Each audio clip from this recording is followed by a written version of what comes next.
যেই মুহূর্তে সিএনজি তাদের সামনে পৌঁছালো, ওসি শামসুল আলম লাঠি দিয়ে ইশারা করে সিএনজি থামিয়ে দিলেন।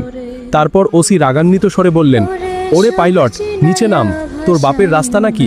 এত জোরে সিএনজি চালাচ্ছিস, আইনের কোনো ভয় নেই তোর? চল এখন তাড়াতাড়ি 4000 টাকার চালান ভর।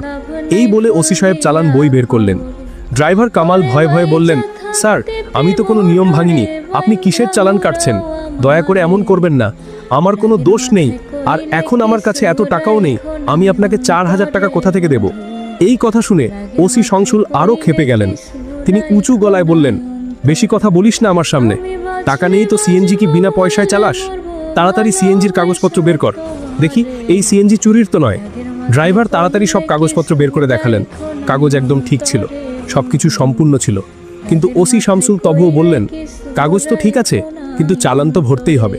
এখন 4000 না হোক 2500 দে, না হলে তোর এই সিএনজি এখনই সিজ করে দেব।